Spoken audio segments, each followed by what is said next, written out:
প্রিয় ছাত্রছাত্রীরা, কেমন আছো তোমরা সবাই? আজকের এই ভিডিওটা ক্লাস 12-এর জন্য ক্লাস 12-এর অনলাইন ক্লাস আমাদের অলরেডি চলছে। যারা আমার কাছে প্রাইভেট টিউশনের মতো করে অনলাইন ক্লাস করতে চাইছো তারা আমাদের অ্যাপ ডাউনলোড করে নিও।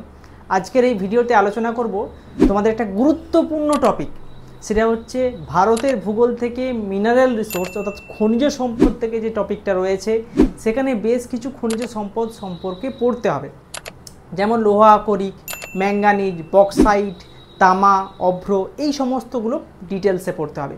আজকের এই ভিডিওটা বা এই ক্লাসটা দেখে তুমি যেমন বুঝতে পারবে, একই সঙ্গে খাতা রেডি করে নোটসও লিখে নিতে পারবে। এবং নোটস এবং ক্লাস থাকছে আজকের এই ভিডিওতে, তাই ভিডিওটা সম্পূর্ণ দেখে নাও এবং এখান থেকে কোন কোন প্রশ্নগুলো ইম্পর্টেন্ট সেটা জেনে নাও, এবং অবশ্যই ভিডিওটা শেয়ার করতে ভুলবে না। খনিজ সম্পদ, তো কোনো দেশের অর্থনৈতিক উন্নতিতে এই খনিজ সম্পদের একটা মূল্যবান গুরুত্বপূর্ণ ভূমিকা রয়েছে।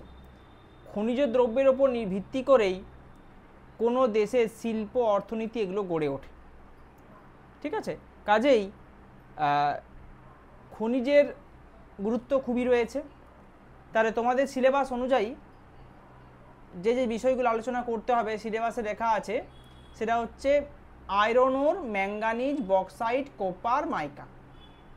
ঠিক আছে, এগুলো আলোচনা করতে হবে। তাহলে প্রথম আলোচনা হচ্ছে আয়রন ওর।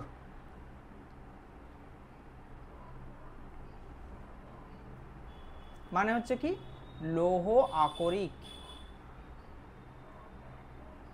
এই আলোচনাগুলো কিন্তু খুব শর্ট করে ভালো করে বোঝাতে হবে, যাতে একটুও মিস না হয় এখান থেকে প্রশ্ন। আমাদের সিলেবাস কিন্তু আমরা অনেকটা শেষের দিকে এগিয়ে এসেছি, তোমাদের সেপ্টেম্বরে পরীক্ষা। তো আমাদেরকে এই চ্যাপ্টারগুলো কিন্তু একটু সময় দিয়ে পড়তে হবে, কারণ এই চ্যাপ্টারগুলো কিন্তু একটু সময় সাপেক্ষ, পড়তে সময় লাগবে। এটা হলেই আমাদের শেষ। ঠিক আছে, আমরা শেষ টপিক সাব টপিক পড়ছি এখন। এখানে আমরা মিনারেল রিসোর্স পড়ার পরে এগ্রিকালচার, আর রয়েছে তারপরে কি ট্রান্সপোর্ট, তারপর ট্রেড। এটা খুব ছোটো আছে, শেষ দুটো একদমই ছোটো। তাহলে এই দুটো একটু টাইম দিয়েই পড়বো, কারণ এই দুটো অনেক কিছু শর্ট প্রশ্ন এখান থেকে আসতে পারে। আর ক্লাস করতে করতে খাতা রেডি রাখো, তোমরা লিখে লিখে নেবে, যেগুলো ইম্পর্টেন্ট জায়গাগুলো বলবো। লৌহ আকরিক খুব গুরুত্বপূর্ণ একটা খনিজ সম্পদ। তবে এই লৌহ আকরিক বিশুদ্ধ অবস্থায় প্রকৃতিতে পাওয়া যায় না।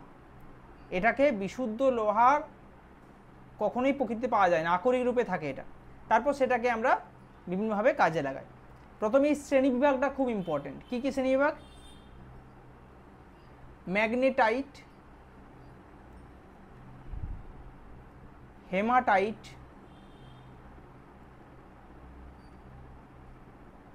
লিমোনাইট,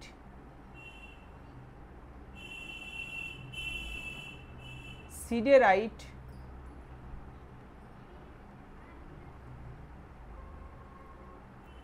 আর একটা আছে ট্যাকোনাইট। এটা অনেক বইতে থাকে, অনেক বইতে থাকে না, এটা এক্সক্লুডেড। ঠিক আছে, এটা না করলেও হবে। তাহলে ম্যাগনেটাইট মনে রাখবে, এটা সর্বোৎকৃষ্ট মানের লৌহ আকরিক, যেখানে লৌহর পরিমাণ থাকে 72%। একে প্রাকৃতিক চুম্বক বলা হয়। এই যেগুলো লিখছি এগুলো অবশ্যই রাফ খাতায় নোট ডাউন করে রাখবে, তাহলে পরীক্ষার সময় সুবিধা হবে পড়তে। 72% পাওয়া যায় এর মধ্যে লোহা, এবং এর প্রাকৃতিক চুম্বক বলা হয়। প্রচুর পরিমাণে এটা খুব উন্নত ধরনের। তবে এই লৌহ আকরিক সঞ্চয়ের পরিমাণ কিন্তু খুব বেশি নয়, খুব কম পরিমাণই থাকে। হেমাটাইট এর থেকে একটু কম, এতে লোহার পরিমাণ থাকে 70%-এর মতো। তবে সঞ্চয় এবং ব্যবহারের দিক থেকে ভারত তথা পৃথিবীতে এই লৌহ আকরিকের বাণিজ্য সবথেকে বেশি, অর্থাৎ ভারতে এর ব্যবহার সবথেকে বেশি। মনে রাখবে, ভারতে ব্যবহার বেশি। ইম্পর্টেন্ট লাইন, প্রশ্ন, শর্ট প্রশ্ন আসতে পারে। লিমোনাইট এর লোহার পরিমাণ 60%। এগুলো লিখে দিচ্ছি, লোহার পরিমাণ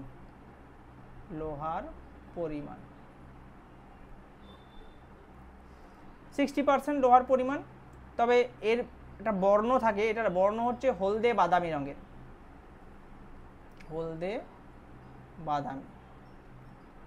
সিডেরাইট এর লোহার পরিমাণ 50% বা তার কম, 50%-এর কম বলতে পারো।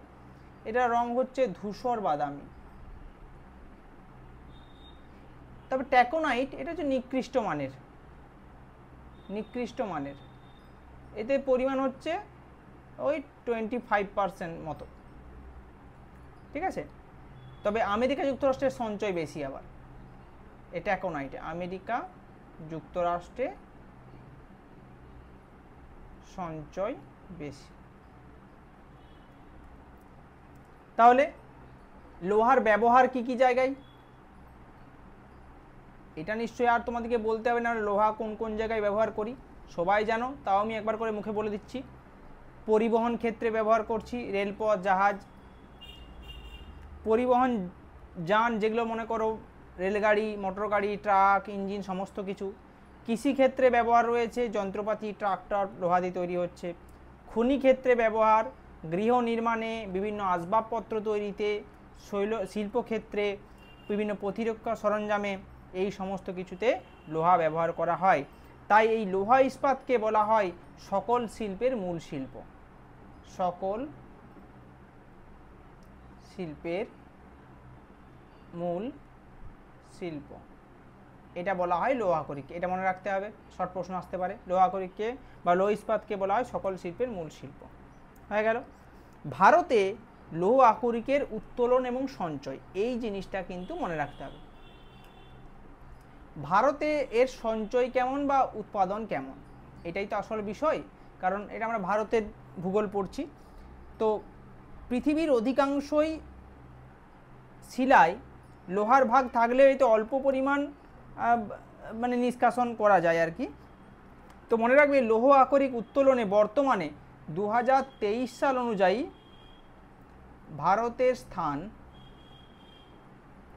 উত্তোলনে চতুর্থ,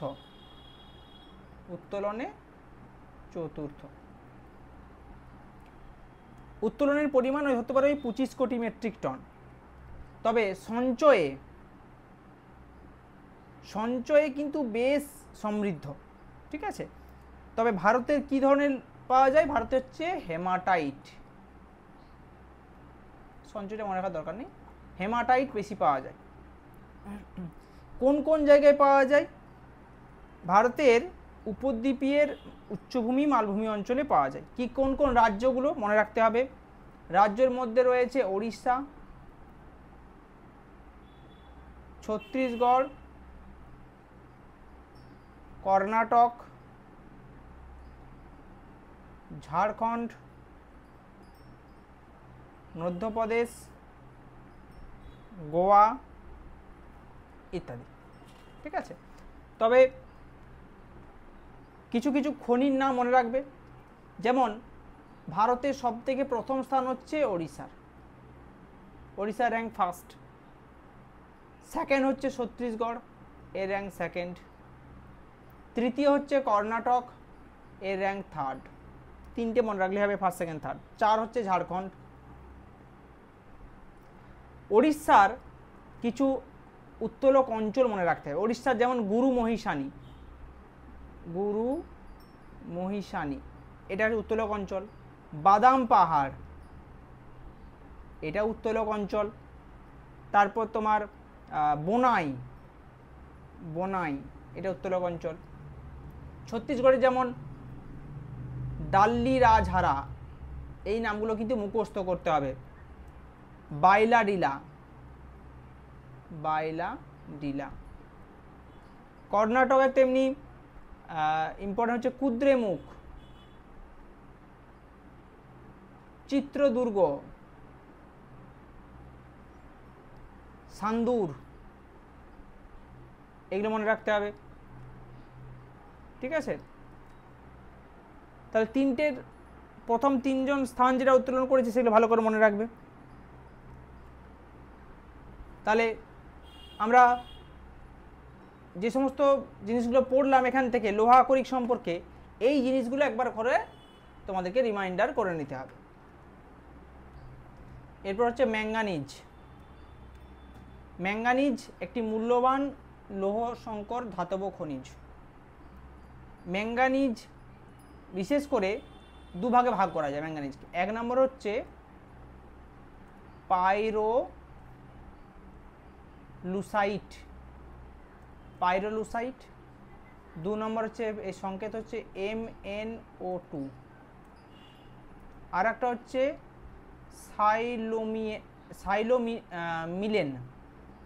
সাইলোমিলেন। এই দুটি পদ্ধতি হচ্ছে, এই দুটি হচ্ছে শ্রেণীবিভাগ, মনে রাখবে। পাইনি আমি, এটাই মনে রাখবে, তাহলেই হবে। পাইরোলুসাইট এরকম পড়ে পরীক্ষায়, পাইরোলুসাইট ড্যাশ এই শ্রেণীবিভাগ, তখন ম্যাঙ্গানিজ লিখতে হবে। তাহলে এই দুটো মনে রাখবে। ম্যাঙ্গানিজের ব্যবহার, ম্যাঙ্গানিজ প্রধান ব্যবহার হচ্ছে ইস্পাত শিল্পে ব্যবহার করা হয়। ইস্পাত শিল্পে ব্যবহার করা হয়, বিশেষ করে লৌহ ইস্পাত শিল্পে ফেরোম্যাঙ্গানিজ নামক সংকর ধাতু ম্যাঙ্গানিজ স্টিল নির্মাণে এই ম্যাঙ্গানিজকে ব্যবহার করা হয়। তারপরে ঝালাই রড, রঙিন কাঁচ এই সমস্ত নির্মাণে ব্যবহার করা হয়। তবে বেশি ব্যবহার কিন্তু ওই লৌহ ইস্পাত শিল্পে, 90% ব্যবহার করা হয় কিন্তু লৌহ ইস্পাত শিল্পে, মনে রাখবে। এছাড়াও রং শিল্পে, বার্নিশ প্রস্তুতিতে ব্যবহার রয়েছে। তারপর প্লাস্টিক তৈরিতে ব্যবহার করা হয়। তারপর ব্যাটারির যে ড্রাই সেল তৈরি হয়, সেই ব্যাটারির ড্রাই সেলে ব্যবহার করা হয়। এই ব্যবহারগুলো একটু করে মুখস্থ রাখতে হবে।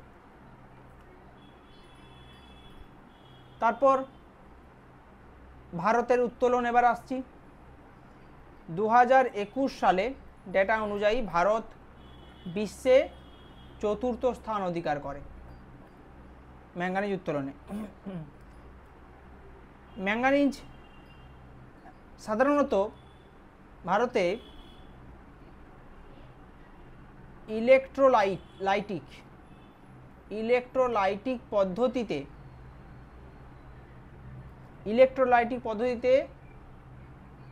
আকরিক থেকে ম্যাঙ্গানিজকে নিষ্কাশন করা হয়। এটা মনে রাখবে, আকরিক থেকে ম্যাঙ্গানিজকে নিষ্কাশন করা হয় ইলেকট্রোলাইটিক পদ্ধতিতে। উত্তোলন যে সমস্ত অঞ্চলগুলো, প্রধান স্থান হচ্ছে মধ্যপ্রদেশের বিশেষ করে বালাঘাট আর ছিন্দওয়ারা জেলা সবথেকে বেশি ম্যাঙ্গানিজ উত্তোলন করা হয় মধ্যপ্রদেশের এই দুটো জায়গা থেকে। মধ্যপ্রদেশ হচ্ছে প্রথম স্থান। দ্বিতীয় হচ্ছে মহারাষ্ট্র নাগপুর আর ভান্ডারা সবথেকে বেশি উত্তোলন করা হয়। 3 নম্বর হচ্ছে ওড়িশা, তৃতীয় স্থান। ওড়িশার মধ্যে রয়েছে সুন্দরগড়, তারপর কেওনঝড়, কোরাপুট, এই জায়গাগুলো, এই জেলাগুলোতে সবথেকে বেশি উত্তোলন করা হয়। 4 নম্বরটা মনে রাখবে, কর্ণাটকের শিমোগা, তারপর চিত্রদুর্গ, এখানে উত্তোলন করা হয়। এছাড়াও অন্ধ্রপ্রদেশ রয়েছে, তামিলনাড়ু রয়েছে, এই সমস্ত জায়গায় গোয়া রয়েছে, এই সমস্ত জায়গায় অল্প অল্প উৎপাদন করা হয়। এগুলো একটু করে মনে রাখতে হবে, লিখে নাও।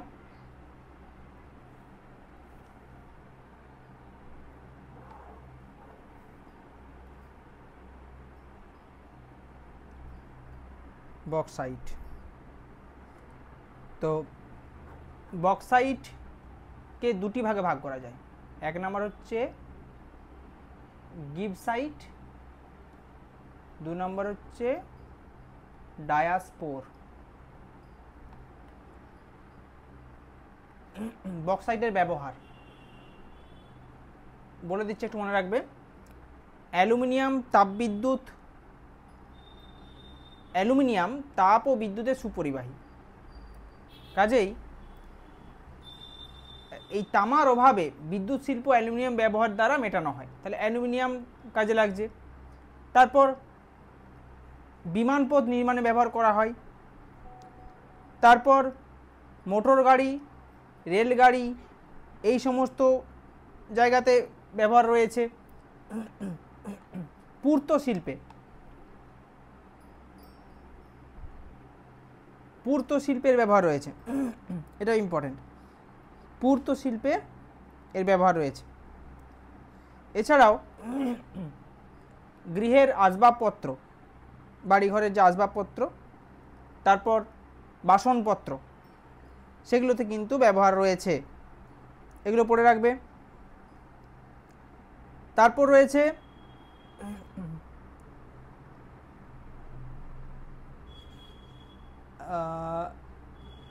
বিদ্যুৎ পরিবহনের ক্ষেত্রে, তার মানে যে তার উৎপাদন হয়, তার, বিদ্যুতের জন্য তার, সেই তারে কিন্তু এর ব্যবহার রয়েছে, বক্সাইট। এগুলো একটু করে মুখস্থ রাখতে হবে। আচ্ছা,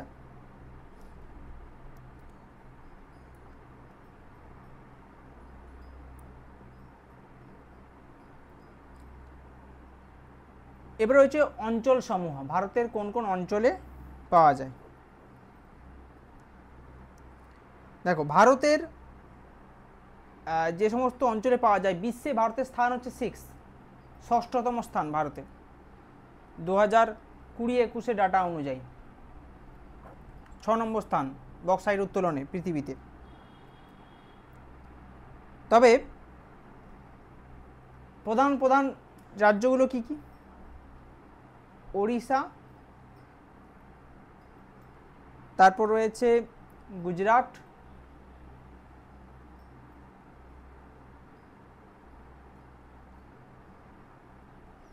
তারপর রয়েছে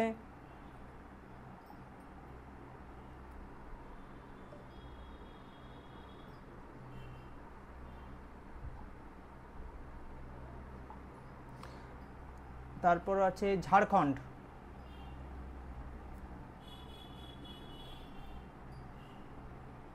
তারপর হবে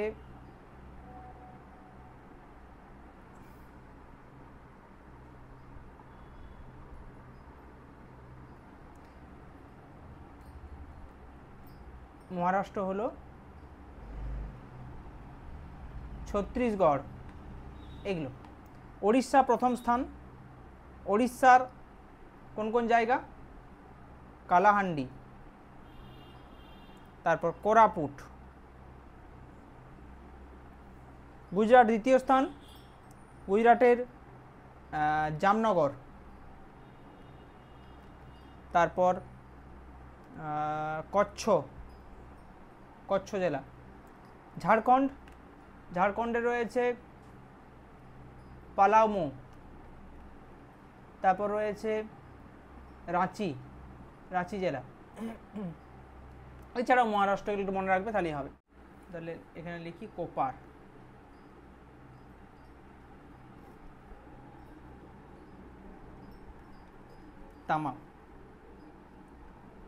তামার ব্যবহার কিন্তু পৃথিবীতে অনেক প্রাচীন, অর্থাৎ আমরা শুনেছি ইতিহাসে যে প্রস্তর যুগ, ত্রাম্য যুগ, ঠিক আছে, ত্রাম্যলিপি, ভারত, চীন, মিশর, এই সমস্ত দেশে ব্যবহার রয়েছে। তো তামার প্রধান বিভিন্ন আকরিক রয়েছে, তামার যে আকরিকগুলো সেগুলোর নাম একটু মনে রাখতে হবে। তামার বিভিন্ন আকরিক রয়েছে, তাদের নামগুলো মনে রাখবে। Pyrite, number 2 chalcocite, number 3 melaconite, number 4 chalcopyrite. পরীক্ষার সময় শর্ট প্রশ্ন চলে আসে, এটি কার আকরিক, হ্যাঁ, এরকম। তারপর কোভেলাইট, অনেকগুলো আছে, তার মধ্যে 5টা ইম্পর্টেন্ট তোমাদেরকে লিখিয়ে দিলাম, 5টা একটু মনে রাখতে পারো বা লিখে নাও। মনে রাখবে, তাম্র যে আকরিকের তামার পরিমাণ থাকে খুব কম, 3 থেকে 6% মতো, বেশি থাকে না। তবে তাই এই কারণে এটা তামার আকরিক থেকে তামা বের করা খুব ব্যয়বহুল হয়। তবে তামার ব্যবহার কি কি? বিদ্যুৎ শিল্পে, বিভিন্ন জেনারেটর, যন্ত্র নির্মাণ শিল্পে, ব্যাটারি শিল্পে, স্বর্ণ শিল্পে সোনার সঙ্গে মিশিয়ে অলংকার বানানো হয়, রাসায়নিক শিল্পে, তারপর বিভিন্ন বৈদ্যুতিক তার তৈরিতে, বিভিন্ন বৈজ্ঞানিক চিকিৎসা সংক্রান্ত যন্ত্রপাতির জন্য এই তামার ব্যবহার রয়েছে। তামার সংকর ধাতুর কিছু রয়েছে, সেগুলোকে মনে রাখতে হবে। তামার সংকর ধাতু কীরকম না, তামার সঙ্গে টিন মেশানো হয়, তারপর তৈরি করা হয় কি ব্রোঞ্জ, এগুলো পরীক্ষার সময় আসতে পারে। তারপর তামার সঙ্গে দস্তা মেশানো হয়, তৈরি হয় কি পিতল, এগুলোও পরীক্ষায় আসতে পারে। আবার তামা, দস্তা আর নিকেল এগুলো মিশিয়ে তৈরি হয় জার্মান সিলভার, এগুলো লিখে রাখো, এগুলোও কিন্তু পরীক্ষায় আসতে পারে। তারপর তামার সঙ্গে নিকেল আর ম্যাঙ্গানিজ মেশানো হয়, তৈরি হয় কি মোনেল মেটাল।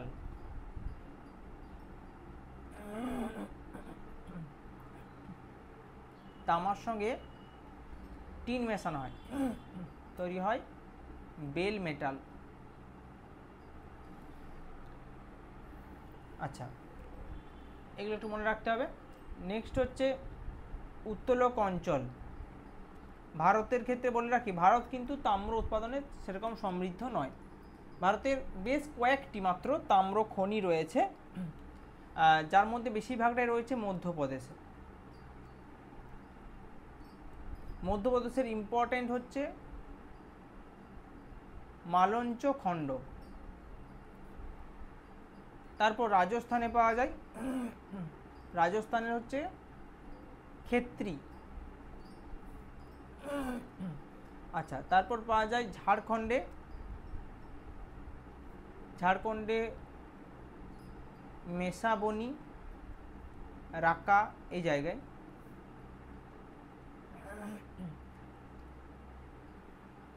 আর একটা রয়েছে তামা পাহাড়।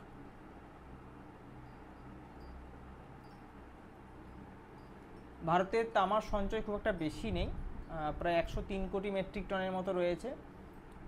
সেরকম বেশি উত্তোলন তামা কিন্তু ভারতে হয় না, তাই এই অল্প অল্পগুলো মনে রাখতে হবে, ঠিক আছে। এরপর রয়েছে অভ্র মাইকা।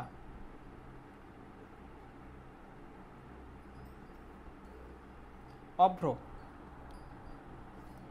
মনে রাখবে, খনিতে সাধারণত পাতলা পাতের আকারে অবস্থান করে এই অভ্র।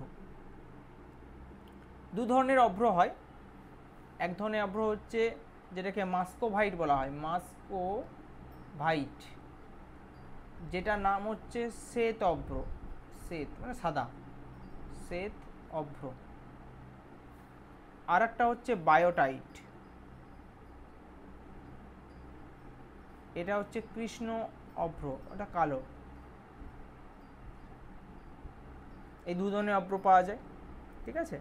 এছাড়াও ফ্লোগোপাইট নামে একটা অভ্র অনেক সময় পাওয়া যায়, এটাও নামটা মনে রাখতে পারো, ফ্লোগোপাইট,